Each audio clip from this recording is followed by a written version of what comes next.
तर विद्यार्थी मित्रांनो नमस्कार. राज्यशास्त्राच्या तासिकेमध्ये मी तुमचं स्वागत करीत आहे. तर आपण पाहत आहोत राज्यशास्त्र हा विषय. राज्यशास्त्र या विषयामध्ये 11वीच्या पाठ्यपुस्तकाचे 4 विभाग केलेले आहेत. पहिल्या विभागाचं नाव आहे राजकीय संकल्पना. तर राजकीय संकल्पना याच्यामध्ये पहिली संकल्पना म्हणजे पहिला धडा राज्य या संकल्पनेवर आधारित आहे. त्याच्यामध्ये राष्ट्र, राष्ट्रवाद, शासन, राज्य अशा विविध संकल्पनांचा अभ्यास आहे आणि हा प्रकरण आपण पाहिलेला आहे. त्याच्यानंतर दुसरा जो प्रकरण आहे तो स्वातंत्र्य आणि हक्क. तर हा प्रकरण सुद्धा पहिल्या विभागात आहे. तिसरा प्रकरण आहे समता आणि न्याय. तर अशा प्रकारे राजकीय संकल्पनामध्ये राज्य, स्वातंत्र्य आणि हक्क, समता आणि न्याय या इत्यादी संकल्पना आहेत. परंतु यावर्षी हा पहिला विभाग जो आहे हा यूट्यूबवरील माहितीनुसार वगळण्यात आलेला आहे असं मला वाटते. तरी पण आपण पहिला प्रकरण हा घेतलेला आहे, परंतु त्याच्यावरची स्वाध्यायकृती मी तुम्हाला दिलेली नाही. तर आज आपण दुसऱ्या विभागाला सुरुवात करूया. म्हणजेच अभ्यासक्रमातून यावर्षी पहिला विभाग वगळलेला आहे. तर दुसऱ्या विभागाचं नाव आहे तुलनात्मक शासन आणि राजकारण. याच्यामध्ये सुद्धा 3 प्रकरणं आहेत. चौथा प्रकरण आहे हा संविधानिक शासन, जो आज आपण पाहणार आहोत. त्याच्यानंतर 5वा आहे प्रतिनिधित्वाची संकल्पना, म्हणजे ज्याच्यामध्ये प्रतिनिधी म्हणजे काय, प्रतिनिधित्व म्हणजे काय इत्यादी माहिती बघणार आहोत. त्याच्यानंतर 6वा आहे न्यायमंडळाची भूमिका. न्यायमंडळ कशासाठी असते, त्याची भूमिका काय आहे, त्याचे कार्य वगैरे काय आहे, त्या न्यायमंडळाची रचना इत्यादी बाबत आपण माहिती बघणार. त्याच्यानंतर भाग 3 आहे लोकप्रशासन. लोकप्रशासनामध्ये 7वा प्रकरण आहे लोकप्रशासन आणि 8वा प्रकरण आहे विकास प्रशासन. तर अशा प्रकारे 2 प्रकरणं आहेत भाग 3 मध्ये. आणि भाग 4 आहे आंतरराष्ट्रीय संबंध. आंतरराष्ट्रीय संबंधामध्ये सुद्धा 2 प्रकरणं आहेत आणि 2 प्रकरणामधील 9वा प्रकरण आहे 1945 नंतरचे जग. म्हणजे दुसरा महायुद्ध जो संपला 1945ला, त्याच्यानंतर जगावर कोणते बदल झाले इत्यादी त्याचा अभ्यास या प्रकरणात राहील. म्हणजेच या 1945 नंतरचे जग पार्ट 1 आणि 10वा प्रकरण आहे 1945 नंतरचे जग पार्ट 2. अशा प्रकारे 2 प्रकरणामध्ये हा पार्ट 1 पार्ट 2 अशा प्रकारचा अभ्यास दिलेला आहे. तर आज आपण चौथा धडा म्हणजेच विभाग पहिला वगळून दुसऱ्या विभागाला सुरुवात करूया. तर दुसरा विभाग आहे तुलनात्मक शासन आणि राजकारण. तर याच्यामध्ये तुलना केलेली आहे. जसं संसदीय लोकशाही, अध्यक्षीय लोकशाही, म्हणजेच भारताचं आणि इंग्लंडचं जे संसदीय लोकशाही आहे त्याची तुलना अमेरिकन म्हणजेच अध्यक्षीय लोकशाहीशी केलेली आहे. म्हणजे अमेरिकेमध्ये जी लोकशाही पद्धती आहे ती अध्यक्षीय लोकशाही पद्धती आहे. तर लोकशाहीमध्ये लोकांच्या मताप्रमाणे शासन चालते आणि शासन कारभार करण्यासाठी त्या देशाचा एक दस्तावेज असतो, त्याला आपण संविधान किंवा त्या देशाची राज्यघटना असं म्हणतो. तर बघूया प्रकरण 4 संविधान म्हणजे संविधानिक शासन. तर याच्यामध्ये भारत म्हणजे संविधानाप्रमाणे शासन कशा पद्धतीने चालते याच्याबद्दल माहिती पाहणार आहोत. तर संविधान म्हणजे नेमकं काय. तर एखाद्या देशाचा किंवा एखाद्या राज्याचा शासनकारभार चालविण्यासाठी जे नियम तयार करण्यात आलेले असतात किंवा ज्या दस्तऐवजाच्या द्वारे, ज्या कागदपत्रांच्या द्वारे किंवा ज्या नियमांच्या द्वारे शासनकारभार केला जातो त्याला संविधान असे म्हणतात. तर संविधान हा एक प्रकारचा जिवंत दस्तऐवज आहे म्हणजे त्याच्यामध्ये नियम असतात आणि त्या नियमाच्या द्वारेच त्या राज्याचा शासन कारभार चालवला जातो. म्हणजेच त्या राज्याचा प्रमुख कसा निवडला जाईल, त्या शासनाचे अंग कोणते आहेत, म्हणजे जसं कायदेमंडळ, कार्यकारी मंडळ, यांना कोणते अधिकार राहतील इत्यादी. तर आपण बघूया प्रकरण 4 संविधानिक शासन. आणि संविधानिक शासनामध्ये संविधान म्हणजे काय, तर आताच सांगितल्याप्रमाणे एखाद्या राज्याचा शासन कारभार चालवण्यासाठी जे नियम आवश्यक असतात त्या नियमाच्या संचालाच किंवा ते नियम ज्या दस्तऐवजामध्ये लिहिलेले असतात त्याला संविधान असे म्हणतात किंवा राज्यघटना असे म्हणतात. त्याच्यानंतर संविधानाची वैशिष्ट्य किंवा त्याचे परस्पर घटक बघूया. संविधानामध्ये विशेषतः 3 प्रकारचे परस्पर घटक असतात. पहिला आहे संविधान हा नियमाचा संच आहे.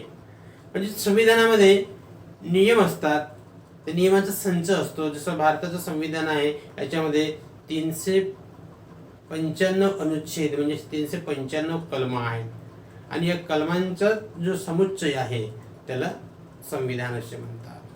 तर या नियमामध्ये का, म्हणजे या संविधानामध्ये नेमकं काय आहे, तर शासनाचे अंग जसं कायदेमंडळ, कार्यकारी मंडळ आणि न्यायमंडळ.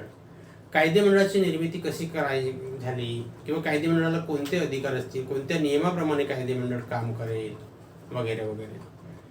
त्याच्यानंतर जसं शासनाचे अंग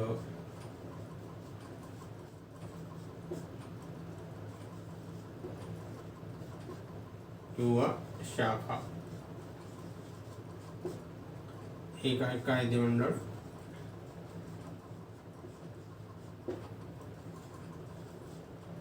दुसरा कार्यकारी मंडळ,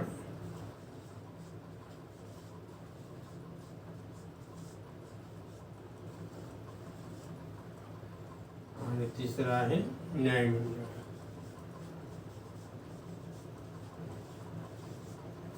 तर हे कायदेमंडळ, कार्यकारी मंडळ आणि न्यायमंडळ हे शासनाच्या 3 शाखा आहेत. तसं लोकशाहीचे हे 4 खांब आहेत. लोकशाही जर यशस्वी करायची असेल तर लोकशाही 4 खांबावर आधारित असते. कायदेमंडळ, कार्यकारी मंडळ, न्यायमंडळ आणि प्रसार माध्यमे म्हणजेच वर्तमानपत्रे, न्यूज चॅनल्स वगैरे वगैरे. तर परंतु मुख्य म्हणजे आपण कायदेमंडळ, कार्यकारी मंडळ, न्यायमंडळ यांच्यावर आधारित त्या संविधानामध्ये म्हणजेच राज्यघटनेमध्ये नियमावली सांगितलेली आहे. म्हणजेच कायदेमंडळ हा कशा प्रकारचा राहील, जसं संसदीय शासन पद्धतीमध्ये कायदेमंडळामध्ये लोकसभा, जसं भारतामध्ये लोकसभा, राज्यसभा, इंग्लंडमध्ये house of Lord, house of Commons अशा प्रकारचे त्यांचे 2 सभागृह आहेत. तर त्यांना कोणते अधिकार असतील, कार्यकारी मंडळ म्हणजे काय, कार्यकारी मंडळाला कोणते अधिकार आहेत हे यांचा नियम त्याच्यामध्ये आहे. तसेच न्यायमंडळाला कोणता अधिकार आहे, न्यायमंडळ कोणतं काम करते, कायद्याचा अर्थ लावणे. कायदेमंडळ कायद्याची निर्मिती करणे. कार्यकारी मंडळ कायद्याची अंमलबजावणी करणे, म्हणजेच कायदेमंडळाने केलेल्या कायद्याची अंमलबजावणी करण्याचं काम कार्यकारी मंडळ करत असते. तर न्यायमंडळ हा कायदेमंडळाने केलेल्या कायद्याचा अर्थ लावणे आणि एखाद्यावर जर अन्याय झाला असेल, अन्यायग्रस्त घटकाला न्याय देणे इत्यादी कामं हे न्यायमंडळाकडे असतात. तर न्यायमंडळाची एक विशिष्ट रचना आहे. त्याच्यामध्येही सर्वोच्च न्यायालय, उच्च न्यायालय, जिल्हा न्यायालय, तालुका न्यायालय ही शृंखला आहे. त्याचा सविस्तर अभ्यास नंतर करता येईल आपल्याला 12वी मध्ये. तर अशा प्रकारे नियमाचा संच म्हणजेच कायदेमंडळ, कार्यकारी मंडळ, न्यायमंडळ यांना कोणत्या नियमाप्रमाणे अधिकार दिलेले आहेत हे तिथं सांगितलेलं आहे. आता अमेरिकेमध्ये अध्यक्ष आहे आणि त्याचं मंत्रिमंडळ यांनी कशा प्रकारे काम केलं पाहिजे त्याच्यासाठी नियम आहेत. समजा अध्यक्षाने मनमानी कारभार केला असेल तर त्याच्यावर कोणती कारवाई करायची, त्याला पदावरून कसं काढायचं, याच्याबद्दल सुद्धा नियम आहेत. तसेच भारतामध्ये राष्ट्रपतीची निवडणूक कशी करायची, पंतप्रधानाची निवडणूक कशी करायची, पंतप्रधानाला कोणते अधिकार आहेत, पंतप्रधानाने जर आपल्या पदाचा गैरवापर केला, घटनेचे उल्लंघन केलं किंवा नियमांचं उल्लंघन केला तर त्याला पदावरून कसं काढायचं, याच्याबद्दल सुद्धा घटनेमध्ये किंवा संविधानामध्ये माहिती दिलेली असते. त्याच्यानंतर दुसरा आहे अधिकारांचा संच. तर संविधानामध्ये नागरिकांना कोणते अधिकार असतील, कोणते कर्तव्य असतील, जसे आपल्याला नागरिकांना भारतीय संविधानाने मूलभूत हक्क दिलेले आहेत. समतेचा हक्क, स्वातंत्र्याचा हक्क, धर्मस्वातंत्र्याचा हक्क, त्याच्यानंतर शोषणाविरुद्धचा हक्क, अशा प्रकारचे 5-6 प्रकारचे अधिकार दिलेले आहेत. तर त्या अधिकारांचा उल्लेख भारतीय संविधानामध्ये आहे. त्याच्यानंतर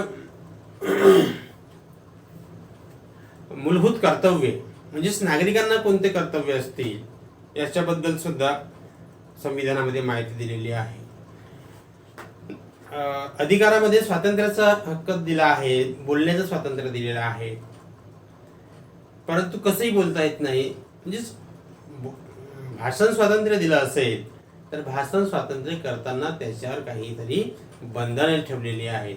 म्हणजे बोलताना विशिष्ट भान ठेवून बोलावं, म्हणजेच राष्ट्रद्रोह होणार नाही, राष्ट्रविघातक वक्तव्य त्याच्या तोंडून येणार नाही, अशा प्रकारचं नियम त्याच्यामध्ये किंवा बंधने त्याच्यामध्ये घालून दिलेली आहेत.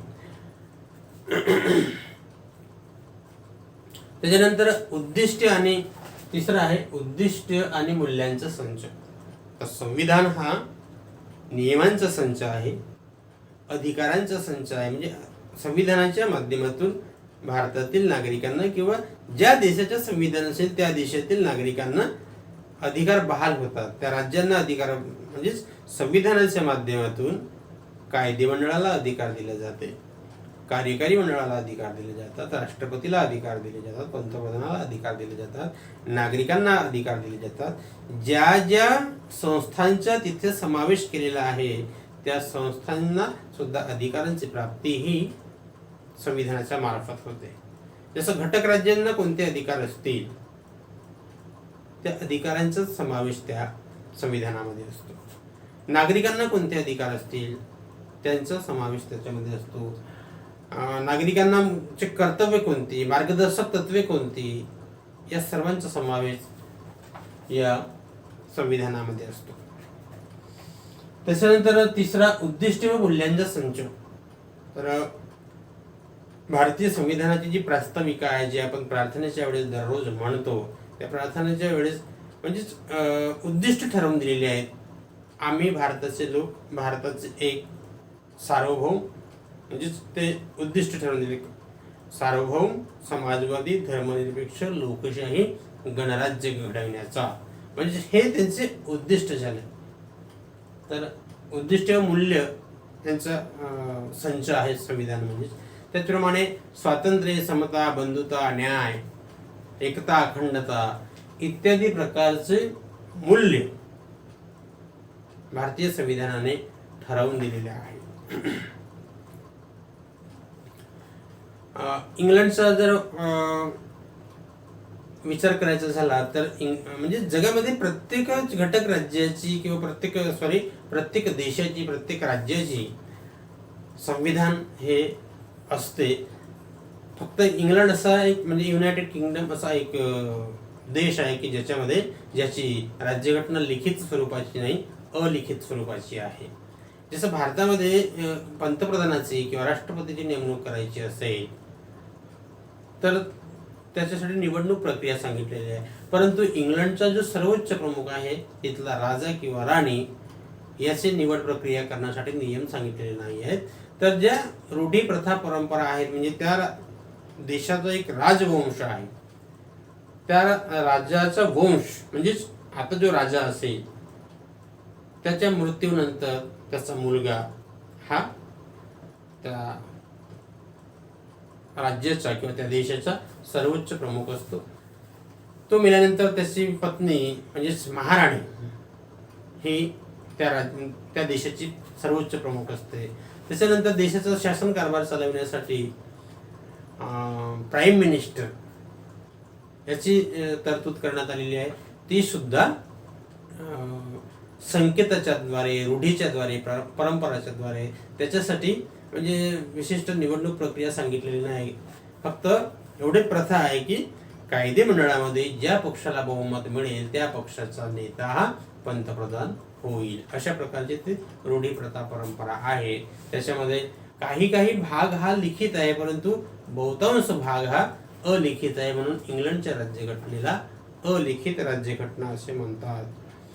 तर अशा प्रकारे आजच्या पिरियडला आपण संविधान म्हणजे काय, संविधानाचे घटक कोणते आहेत, म्हणजे त्या संविधानामध्ये नियमांचा संच हा एक पहिला घटक, दुसरा अधिकारांचा संच, तिसरा उद्दिष्ट व मूल्यांचा संच, या 3 मुद्द्याविषयी आपण माहिती बघितलेली आहे. त्याच्यानंतर पुढच्या पिरियडला आपण संविधान